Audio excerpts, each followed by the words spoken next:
ये तो अटेंशन सभी रखते हैं कि लायक बने, नज़दीक आए, फिर भी मुख्य कौन सा अटेंशन कम है, जिस कारण अव्यक्त स्थिति कम रहती है।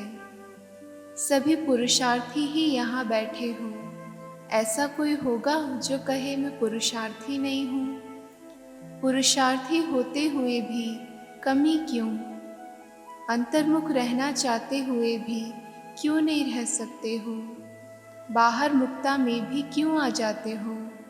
ज्ञानी तो आत्मा भी तो सभी बने हैं, ज्ञानी तो आत्मा, समझदार बनते हुए फिर बेसमझ क्यों बन जाते हो। मुख्य कारण यह देखा जाता है, कोई कोई में अलबेलापन आ गया है, जिसको सुस्ती कहते हैं। सुस्ती का मीठा रूप है आलस्य। आलस्य भी कई प्रकार का होता है, तो मेजॉरिटी में किसी न किसी रूप में आलस्य और अलबेलापन आ गया है। इच्छा भी है, पुरुषार्थ भी है, लेकिन अलबेलापन होने के कारण जिस तरह से पुरुषार्थ करना चाहिए वह नहीं कर पाते हैं। बुद्धि में ज़्यादा ज्ञान आ जाता है तो उससे फिर ज़्यादा अलबेलापन हो जाता है। जो अपने को कम समझदार समझते हैं वह फिर भी तीव्र पुरुषार्थ कर रहे हैं, लेकिन जो अपने को ज़्यादा समझदार समझते हैं वह ज़्यादा अलबेलेपन में आ गए हैं। जैसे पहले पहले पुरुषार्थ की तड़पन थी, ऐसा बनकर दिखाएंगे, यह करके दिखाएंगे।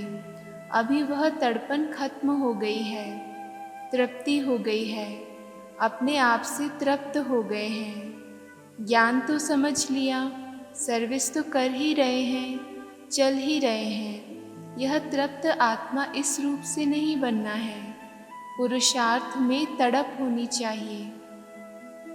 जैसी बांधेलियाँ तड़पती हैं तो पुरुषार्थ भी तीव्र करती हैं, और जो बांधेली नहीं वह तृप्त होती हैं तो अलबेले हो जाते हैं। हमेशा समझो कि हम नंबर 1 पुरुषार्थी बन रहे हैं, बन नहीं गए हैं। तीनों कालों का ज्ञान बुद्धि में आने से अपने को ज़्यादा समझदार समझते हैं। जितना शक्ति रूप में स्थित होंगे तो पुरुषार्थ भी शक्तिशाली होगा। अभी पुरुषार्थ शक्तिशाली नहीं है, ढीला ढीला है। पुरुषार्थी तो सभी हैं, लेकिन पुरुषार्थ शक्तिशाली जो होना चाहिए वह शक्ति पुरुषार्थ में नहीं भरी है। सवेरे उठते ही पुरुषार्थ में शक्ति भरने की कोई न कोई पॉइंट सामने रखो। अमृत वेले जैसे रूह रूहान करते हो, वैसे ही अपने पुरुषार्थ को शक्तिशाली बनाने के लिए भी कोई न कोई पॉइंट विशेष रूप से बुद्धि में याद रखो। अभी विशेष पुरुषार्थ करने की आवश्यकता है।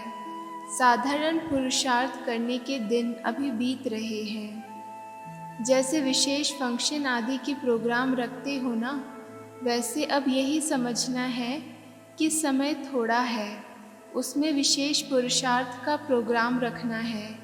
यह विशेष पुरुषार्थ करने का लक्ष्य रख आगे बढ़ना है।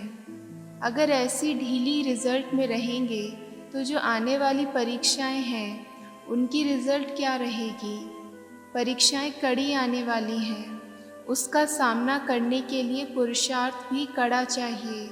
अगर पुरुषार्थ साधारण, परीक्षा कड़ी, तो रिजल्ट क्या होगी।